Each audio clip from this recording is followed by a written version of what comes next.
Saúde os irmãos na graça e na paz do Senhor Jesus. Amém?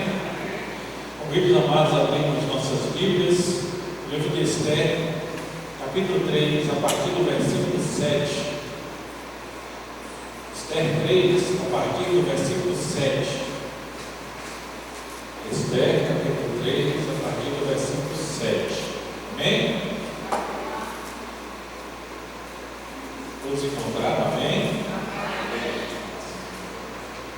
Diz assim a palavra de Deus: no primeiro mês, que é o mês de Nissan, no ano do 10º do rei Assuero, se lançou o curro, isto é, sortes, perante Amã, dia a dia, mês a mês, até ao 10º, que é o mês de Adar. Então disse Amã ao rei Assuero: existe espalhado, espécie entre os povos, em todas as províncias do teu reino, um povo cujas leis são diferentes das leis de todos os povos, e que não cumprem as do rei, pelo que não convém ao rei tolerá-lo. Se bem parecer ao rei, decrete-se que sejam mortos, e nas próprias mãos dos que executarem a obra, eu pesarei 10.000 talentos de prata, para que entrem nos tesouros do rei.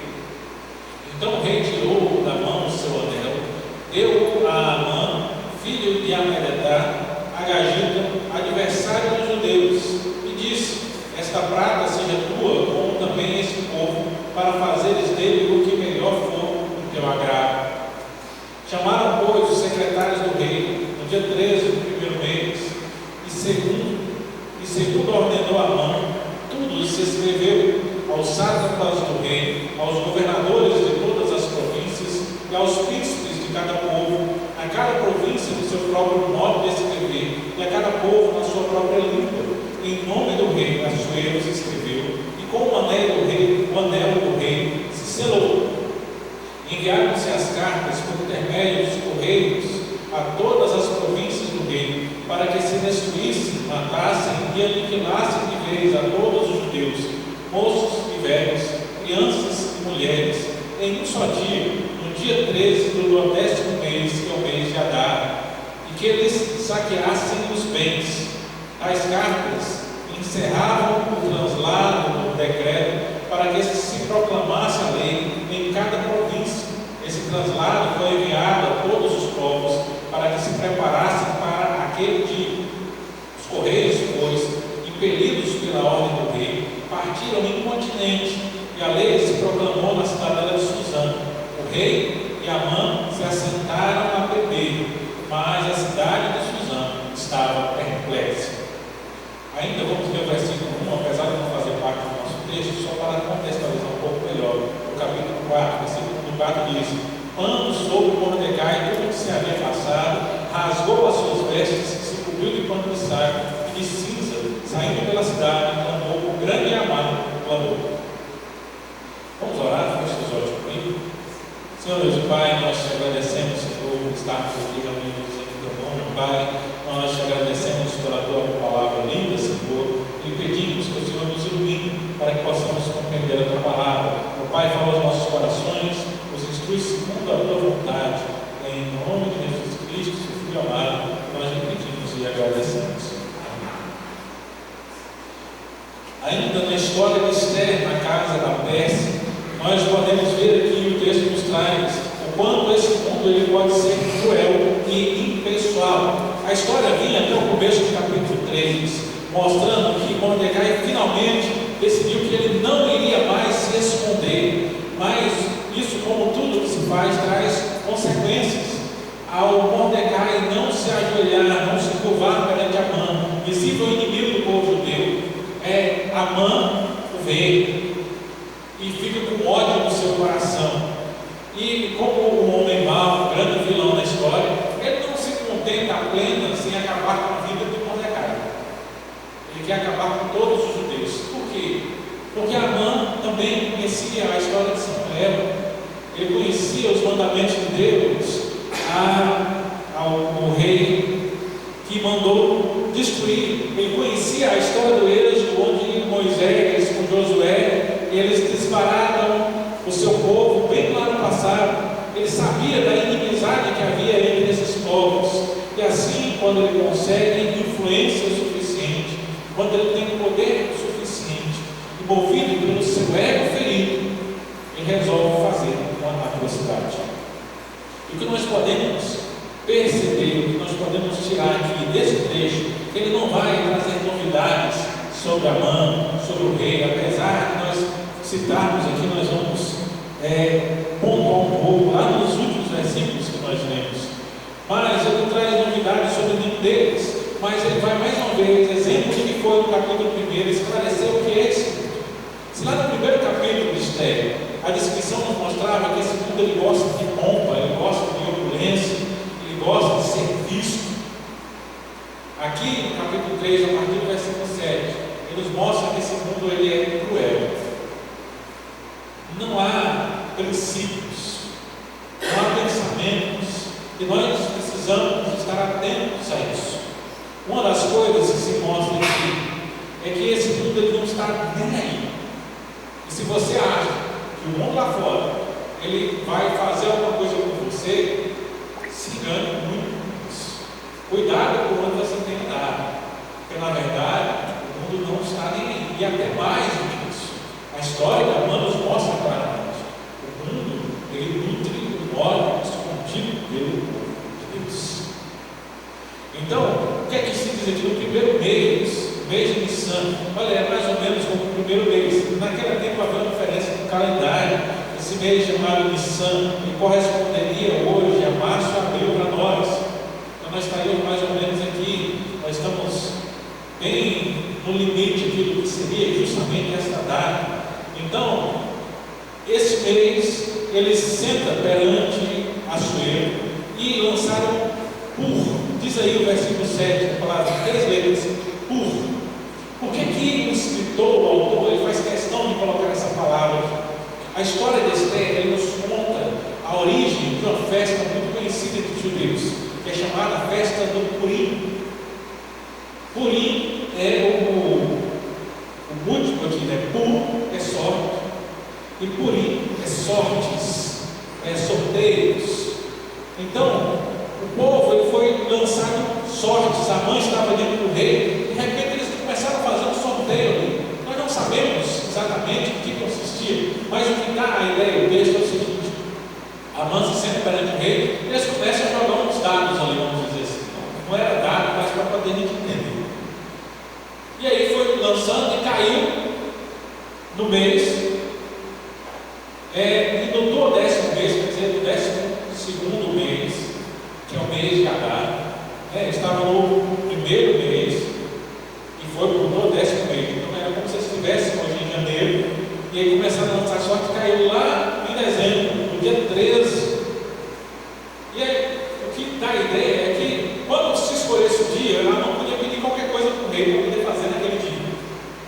Era como se ele estivesse escolhendo uma data para ele. Mas ele não estava contente, porque a história nos mostra, nos capítulos anteriores, que a mão ela aparece, ele fica indignado com o judeu Mordecai. Todo mundo se curvava para aquele, menos Mordecai. Mas para esse mundo, para o orgulho do coração humano, não importa quantas pessoas gostam de você, ele vai se preocupar justamente com aquele que não gosta. E muitas vezes nós somos tomados como vilões na nossa própria história, quando nós acrescentamos e colocamos a nossa atenção sobre aquela pessoa que a gente acha que é problema para nós. Nós estamos cercados muitas vezes de pessoas boas, nós estamos cercados de grandes amizades, mas nós gastamos o nosso tempo, gastamos a nossa atenção, gastamos a nossa força com uma pessoa que às vezes nem sabe que a gente existe. Às vezes o sujeito não está nem aí para a gente, mas a gente gasta tempo odiando. Por isso que a palavra de Deus diz que perdoar é melhor. Às vezes a gente está carregando um ódio no coração que provém só do nosso coração. O outro, às vezes, nem está tomando conhecimento do que está acontecendo. Mas essa era a vida de Amã. Nós podemos ver hoje no nosso mundo como uma pessoa assim, por puro orgulho, por causa de uma contrariedade, por causa de alguém que se levanta contra ele. E são pessoas que muitas vezes não podem oferecer risco nenhum, mas mesmo assim, o mal desse mundo faz com que aquilo pareça a pior coisa que existe. Então nós vemos pessoas, isso está em todos os âmbitos, seja um professor numa sala de aula, e se o aluno não concorda com ele, ele vai bater de frente, vai querer perseguir aquele aluno, ou seja, mesmo em qualquer ambiente. Essa semana eu estava vendo uns trechos do podcast que havia ali, um policial, que era oficial da polícia, não sei se São Paulo, eu não me lembro agora os detalhes, mas ele contava que numa reunião, ele como tenente, capitão, falou um negócio, perguntou para ele, e ele falou a opinião dele discordava do capitão, e depois o capitão foi procurar ele reclamando: você não faça isso comigo, por que você vai fazer isso? Você está no meu comando, senão não vai dar certo, etc. E eu achei interessante a fala daquele, ele virou-se para o general, o coronel, e falou assim: coronel, aqui não importa se eu acho ou se eu não acho, as estrelas estão no seu ombro. O que o senhor manda é ordem, nós somos militares, que não é uma frente civil. Então, a ordem que foi dada, a ordem vai ser cumprida. E se o senhor está descontente, então, não me pergunte mais. O senhor não precisa me perguntar. É só dizer, e eu vou obedecer. Agora eu fico desconfortável, você me pergunta, e aí eu tenho que adivinhar qual é a sua resposta. E às vezes nós somos movidos por esse tipo de coisa. A gente leva em consideração algumas coisas que não têm efeito nenhum. E essa era a história de Amã. Mas quando teve a oportunidade, ele estava no sorteio diante do rei, e o rei disse: olha, agora peça o que você quiser. Amã, ele ardilosamente teve um plano no seu coração: matar todos os judeus.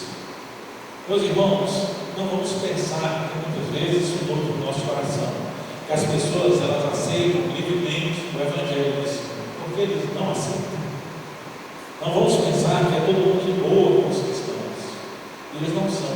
E não adianta achar que vai ter que acontecer uma coisa muito grande, porque o que o mal precisa diante de nós é só uma desculpa para se voltar contra o povo de Deus. Porque a palavra de Deus diz que o mundo jaz no maligno. E se nós somos servos de Deus, nós vamos encontrar oposição do maligno. Amã cria uma história, cria uma narrativa. Ele diz: olha, existe um povo espalhado, todo o reino, todas as províncias, eram 127 províncias, como se fossem 127 estados diferentes, em toda a Pérsia. Ele diz: esse povo não obedece às suas leis. Os judeus eram sempre citados, porque os judeus eles tinham suas leis específicas e não fugiam disso. Lembra lá da história de Daniel, que fora preso e jogado na cova dos leões porque estava orando no seu quarto, em frente, para Jerusalém? Eles criam leis para nos pegar nas suas próprias leis. Se eles não acham algo que pode confrontar o crente, eles vão criar alguma situação para que nós sejamos perseguidos. E as coisas vão ser ardilosamente feitas, muitas vezes assusta e assombra, como muitas coisas às vezes acontecem ao nosso redor, fechando o cerco, trazendo preocupação sobre a pregação da palavra de Deus. Mas nós, como cristãos, simplesmente ficamos parados, a boca calada, mas não percebemos como se não fosse chegar conosco. Talvez o Mordecai pensava dessa forma, até o momento que ele disse: não, agora me curvar diante de uma gajiba, aí já é demais. E no primeiro posicionamento que tem um problema, mas o mundo ele é mau. E aqui ele levanta aqui, ele diz: não convém ao rei tolerá-lo, versículo 8. E versículo 9: se parecer bem ao rei, decrete-se que sejam mortos, e nas próprias mãos dos que executarem a obra eu pesarei 10.000 talentos de prata. Então ele perde a morte de um povo. Talvez você pense: a morte de um povo, isso é terrível, algo terrível. A gente tem que lembrar que a Assuero tinha acabado de perder uma batalha com os gregos que resolveram não se submeter.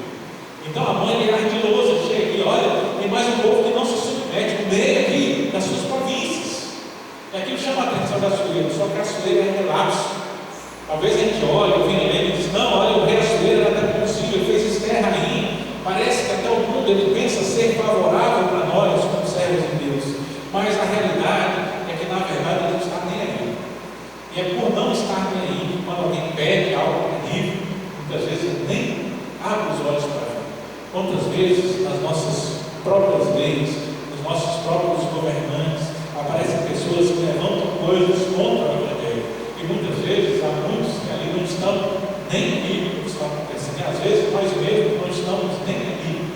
está acontecendo. Mas Deus levanta aqueles que podem fazer alguma coisa. Ele pega a morte do povo, e o rei ele não pergunta que povo é esse, o que é que acontece, por que que eles são assim, o que é que eles têm descumprido, o que é que está acontecendo de errado, ele não quer saber de nada. A palavra diz que ele tira o anel era a assinatura do rei, era o carimbo do rei. O anel você pegava e colocava no selo, eles colocavam uma cera, tipo uma cola ali, no pergaminho não fechado, e ele colocava o anel, ele criava um relevo que só o rei tinha, e aquilo ali dizia que era a assinatura do rei. Eles também colocavam ele sobre a tinta e usavam como carimbo no final de cada passagem, era como se o rei tivesse assinado o próprio documento. Então o rei deu plenos poderes, deu fugiu-me agora o nome, deu uma procuração assinada para Amã fazer o que quisesse. E o rei que parecia tão bom, na verdade era o rei relapso. Era justamente o que eu falei, era alguém que não estava nem aí. Até quando nós vamos achar que aqueles que estão acima de nós, que não fazem parte da nossa fé, aqueles que não declaram crer, ou não declaram os princípios de Deus vivo, a gente vai achar que eles vão ser bonzinhos conosco só porque eles gostam de nós. Na verdade, o mundo dentro de nós, ele não está nem aí. A ganância humana acima de tudo, o convencimento, a história. Há alguns dias eu estava vendo um comentário de um pregador sobre um vídeo de uma pessoa na China, em frente a uma igreja.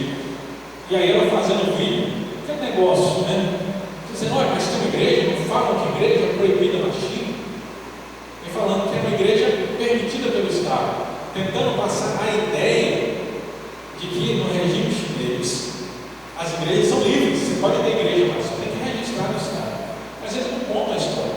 A igreja, para estar de portas abertas lá, primeiro, tudo que o pastor for pregar na frente da igreja tem que ser entregue para o governo. E eles vão aprovar e vão dizer, não, isso aqui você pode falar, isso aqui você não pode falar. Aí de repente, se você fala que Jesus é o Senhor acima de tudo, eles não, isso aqui você não pode falar. Eles controlam totalmente aquilo que é dito.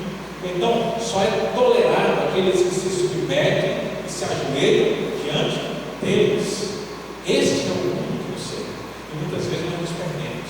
Eu sinto saudade do tempo em que nas igrejas nós sabíamos as coisas.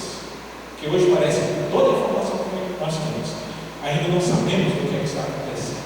Antigamente nós recebíamos notícias através de missionários, em igrejas fechadas. Nós vimos notícias a respeito da pregação do Evangelho em lugares de perseguição, e nós entendíamos e vimos a dificuldade, o risco de morte de muitos missionários. Nós vimos as igrejas perseguidas, nós conseguimos orar e nos compadecer delas, mas hoje, com tanta informação, nós temos só pegar a informação errada diante de nós. Pega o celular e entra na internet, só pega aqueles influencers que não querem saber de nada, muitas vezes são até custeados por gente que não quer que você saiba da verdade, e a gente fica achando que não existe mais perseguição religiosa, a gente fica achando que não há lugar para o Evangelho proibido, que não há lugar no mundo onde ter a Bíblia seja proibido, e essas coisas existem.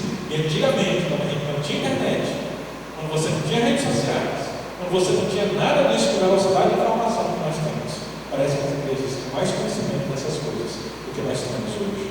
O mundo, ele não está nem aí. Segundo, o mundo, ele vai fazer o possível, porque se você pisar no carro dele, ele vai querer destruir.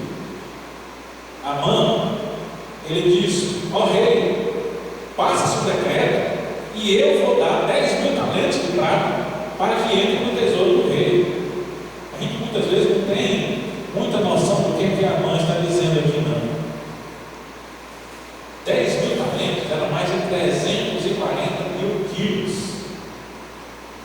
Os historiadores eles contam que os tributos, os impostos que as províncias mandavam para o Império Persa, para o rei, eles totalizavam 7.600 talentos de prata no ano. Então, o que Amã oferece aqui é o equivalente a mais do que a arrecadação dos impostos do Império durante o ano todo. É uma soma considerável. Aqui já deveria ser o suficiente para o rei pensar: por que ele está colocando tanto dinheiro nisso? Se fosse alguma coisa justa, realmente precisavam pagar,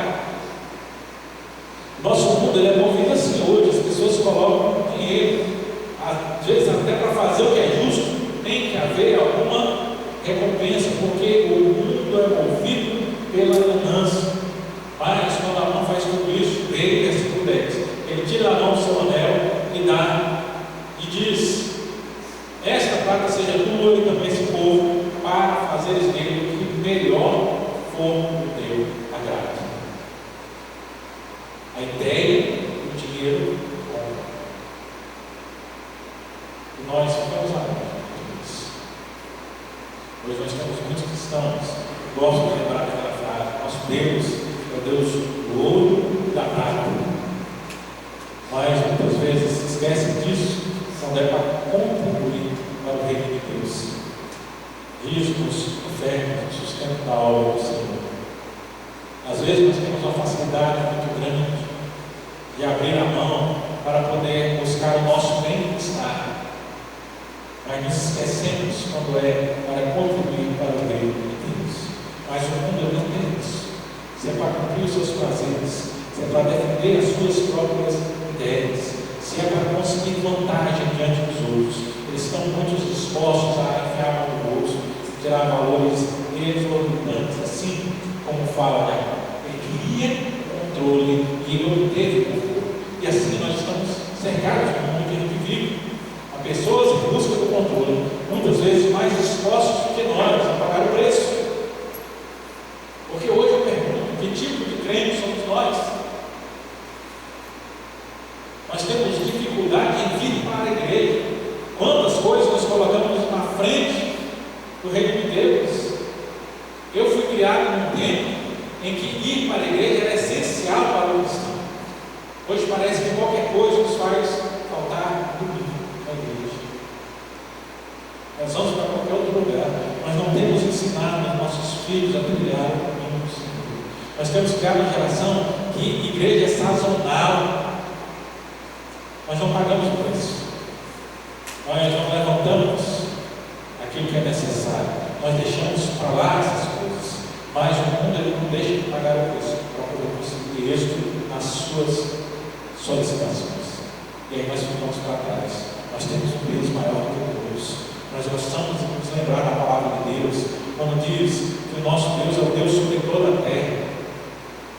Mas nós nos esquecemos que se Ele é o Deus sobre toda a terra, como eu estou agradando esse grandioso Senhor? Amã, ele tirou do bolso e ofereceu prata suficiente para pagar toda a arrecadação de um país, para poder conseguir a destruição do seu inimigo. Nós, nem a oração, nós temos coragem de insistir o suficiente nos dias de hoje. E a história desse ideia, ele vem nos contar aqui o quanto nós precisamos ser mais crentes, o quanto nós precisamos ser mais dispostos a fazer a vontade de Deus. Porque o mundo ele não para, ele vai vir de nós.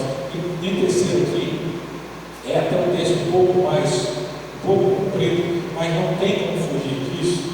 A partir aí do versículo de número 12, é o desenrolar do decreto. Eu acho maravilhoso o texto, porque ele fala aqui, ele chamou pois os secretários do rei, no dia 13 do primeiro mês, e segundo ordenou Amã, tudo se escreveu. Então foram os secretários dos reis, escreveram para quem? Aos sátrapas, que eram aqueles que supervisionavam as províncias, aos governadores de todas as províncias, aos príncipes de cada povo, a cada província no seu próprio modo de escrever, e a cada povo na sua própria língua. Em nome do rei, Assuero se escreveu, e quando era do rei Cicero. Eles moveram toda a máquina do Estado. Secretários, governadores, sátrapas, intérpretes, escreveram um decreto para tudo. Aqui não era somente levantar ou chamar os inimigos de Israel, mas o decreto do rei, qualquer um podia simplesmente se levantar e matar um judeu que estava ao seu lado. Naquele tempo a lei era mais ou menos assim: ele matava um judeu e ele tinha direito de pegar todos os bens que esse judeu possuía. Então ele entra na casa, extermina a família e fica com tudo: com a casa, com os bens, com os animais, com os negócios, tudo é tomado como despojo de guerra, porque havia uma lei que mandava exterminar. Então não era só quem não gostava do povo de Deus, mas todo mundo que, a exemplo do rei Assuero, estava nem aí. Tinha uma oportunidade de enriquecer custos do ódio comum contra o povo. Então, não era só preocupar com quem gostava deles. Por quê? Porque até mesmo aqueles que toleravam, que não eram muito bons, eles não iam levantar o dedo, porque havia uma ordem real que foi colocada em toda a máquina real para destruir o povo. E é isso que acontece no mundo ao nosso redor. As pessoas, elas estão aí e elas fazem saber as suas ideias. Há muita gente pegando seus celulares e postando vídeos nas redes sociais, criticando o Evangelho, criticando a palavra de Deus, e eles são vistos e são ouvidos por muitos, mas muitas vezes nós não temos coragem nem sequer de compartilhar um vídeo ou uma postagem que a nossa igreja faz na rede social. As nossas redes sociais, muitas vezes, igrejas, quando tem canais de YouTube, eles não são compartilhados, as pessoas não veem, não ouvem, nós não temos coragem de compartilhar, nós não temos coragem de divulgar, nós não temos coragem de fazer aquilo que é sabido, para poder que a mensagem ela se espalhe ao nosso redor. Mas o mundo usa todos os meios necessários, e nós estamos numa guerra desigual, enquanto nós não resolvemos colocar as mãos na massa. Versículo 13 continua dizendo que se enviou cartas por intermédio dos correios, todas as províncias do rei, para que destruíssem, matassem e aniquilassem de vez a todos os judeus, moços e velhos, crianças e mulheres, em um só dia, no dia 13, que durou o 10º mês, que é o mês de Adar, e que saqueassem os bens, que eu falei. Tais cartas encerravam o translado do decreto para que proclamasse a lei em cada província. Esse translado foi enviado a todos os povos para que preparassem para aquele dia. Os correios, impelidos pela ordem do rei, partiram do continente, e a lei se proclamou na cidadela de Suzã. E o rei e Amã se assentaram para beber, mas a cidadela de Suzã estava perplexa. Olha os correios, eu gosto muito da palavra no versículo 15, que partiram incontinenti, sem descanso, sem parar. Tudo que foi possível foi usado. Eu imagino a cara do povo judeu saber desse decreto. Porque não era só dizendo, ó, vocês vão ser mortos. Tinha um dia marcado. Eles estavam ali no primeiro e no segundo mês. Olha, no mês 12, no final do ano, o seu vizinho vai matar você. Você já imaginou o que é viver isso? Uma coisa é receber de surpresa, outra coisa é recorrer ali 10, 11 meses, sabendo que aquele dia está chegando. E não tinha como se mudar. Naquele tempo, no decreto do rei, você não podia simplesmente pegar suas coisas e fugir. Soldados encontravam isso. Israel, para voltar para a sua terra natal, teve que haver um decreto do rei que permitisse eles migrar. Não se podia migrar, não se podia sair de onde estava, não se podia se esconder. Tudo estava ali. E tudo foi entregue de pejado, para que não só os inimigos, mas todos aqueles que tivessem um pouco de ganância pudessem se levantar contra eles. Esse é o retrato do mundo que nós vivemos. Talvez você pense, mas hoje não se sai por aí tentando matar ninguém por causa da sua fé. Talvez a nossa luta hoje ela não seja a sangue como era no tempo dos persas, mas nós estamos sendo fechados e cercados constantemente a respeito do que nós cremos. A ideia já é comum das pessoas dizerem, não, a sua fé fica para você, no seu particular. As pessoas não querem que nós falemos a nossa fé. Nosso país é definido como um Estado laico, mas muitas vezes os ambientes eles querem que sejam ateus, eles não admitem. Quando diz Estado laico, quer dizer que nenhuma religião prevalece sobre a outra. Mas hoje eles não querem religião nenhuma. Os espaços públicos eles estão sendo dominados, e todas as religiões podem estar, menos o cristianismo, mas nós estamos fechados nossos olhos para isso. Enquanto a exemplo de Amã e o rei Assuero, conforme está aí no versículo 15, proclamou na cidadela de Suzã. O rei e Amã se assentaram a beber, mas todo mundo da cidade estava perplexo. E não pode se enganar, não é que são os nossos governantes, mas em qualquer lugar do mundo nós temos governantes que eles não estão nem aí no seu povo. Eles orquestram mal depois estejam. não só governantes, todos aqueles que são atribuídos de poder. Eles só se interessam por si mesmos e são completamente aversos a dar atenção para qualquer pessoa. Como eu disse, eles não estão nem aí. Se no mundo alguém tem atenção para nós, se o mundo não está nem aí para a gente, quem é que olha para nós e vê o nosso coração? Senão o nosso Senhor Jesus Cristo. Porque Ele está diante de nós. Ele move até mesmo o mal que se levanta, muitas vezes, e transforma em bem diante de nós. Mas é preciso permanecer fiel. Reverendo Samuel Vieira, pregando sobre o Salmo 37, ele costumava dizer: você não pode esperar as bênçãos de Deus, e você insistentemente desobedece os princípios de Deus. Mas nós muitas vezes fechamos os nossos olhos para isso. O mundo não está nem, mas Deus olha para nós. Mas nós temos olhado para o nosso Redentor. No meu dia a dia, naquilo que eu faço, eu tenho dado a minha atenção para Deus ou para o mundo. O que é que tem sido prioridade na minha vida? O que é que leva a minha atenção? O que é que leva a minha vontade? O que é que eu tenho me esforçado para fazer? Quantas vezes eu me esforço para coisas que são até válidas, são louváveis? A gente fala de trabalho, de família, são coisas que são realmente necessárias. Mas a palavra de Deus diz que aquele que tem pai e mãe acima de mim não é digno. Quando eu falo isso, não é para nós abandonarmos os nossos familiares, mas a palavra nos diz que é Deus que está acima de todas as coisas, aquele que nos sustém, aquele que com a tua mão santa e poderosa nos protege e nos livra. É Ele que nós devemos dar atenção, porque a própria palavra nos garante: buscai, pois, em primeiro lugar o reino de Deus e a sua justiça, e as demais coisas nos serão acrescentadas. Mas o quão difícil é cumprirmos essa palavra no nosso dia a dia. Então nós temos buscado todas as coisas, temos deixado a palavra de Deus no final. Depois nós levantamos a nossa oração a Deus, dizendo: Senhor, o que é que o Senhor não abençoou? E se Ele nos respondesse vividamente, eu ia dizer: porque você tem cumprido a minha palavra, você não tem buscado o reino em primeiro lugar. Então, o sujo, o decreto, a sanguinolência, o mal que é levantado, ele é demonstrado aqui no final do capítulo 3. Ele vem justamente nos dizer que nós precisamos voltar a nossa vida para Deus. Talvez você olhe para a história e pense: mas por que Mordecai tinha que ali naquele momento não se curvar de minha mão? Foi só isso aí. Se ele tivesse curvado, não tinha dado problema nenhum. E é um engano que o nosso coração tenta colocar no texto.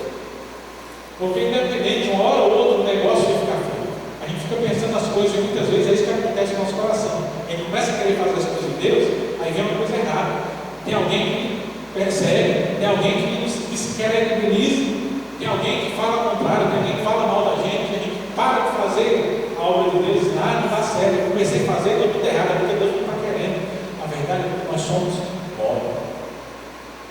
Porque fazer a obra de Deus sempre vai dar algum tipo de perseguição. O apóstolo Paulo, escrevendo a Timóteo, diz que todo aquele que quiser viver piedosamente em Cristo Jesus será perseguido. Mas a própria história de Esther nos mostra que no meio da perseguição Deus sustém o livramento, mas sustém para aqueles que permanecem fiéis à sua palavra. E é o que nós queremos deixar aqui. Mesmo quando o mundo ele parece levantar contra nós, há um Deus que olha para nós, e a Ele que nós amamos, e Ele nos dá livramento todas as coisas. Por isso nós podemos ficar tranquilos, o livramento que vem do Senhor. Amém? Feche os olhos comigo. Senhor Deus e Pai, nós te agradecemos, Senhor, por estarmos aqui reunidos em teu nome, Pai. Nós te agradecemos pela tua palavra livre e pedimos, Pai, que o Senhor esteja conosco, nos abençoando, nos guiando sempre a tua presença, Pai, e que o teu Santo Espírito esteja gravando no nosso coração a necessidade de nós permanecermos fiéis. E apesar do que possa aparecer, Senhor, a intempéries, as dificuldades que vêm quando nós tentamos estar fiéis ao Senhor, nós possamos saber que são problemas ocasionais, Senhor, que são impedimentos que tentam nos afastar do propósito que o Senhor tem nos nossos corações. E por isso nós lhe pedimos, ó Pai, esteja conosco, que o Santo Espírito nos fortaleça. Nós possamos olhar com verdade ao mundo que serve, sabendo que Ele está bem para nós. E devemos dar a nossa atenção não para Ele, mas para o Deus que sim E lá em cima ele se abaixa para ver que se passa sobre a terra. No coração ele ama o ser humano a ponto de enviar seu próprio filho para morrer na cruz em nosso lugar. Nós estamos conosco, nos abençoe, nos guarde, em nome de Jesus Cristo, seu Filho amado.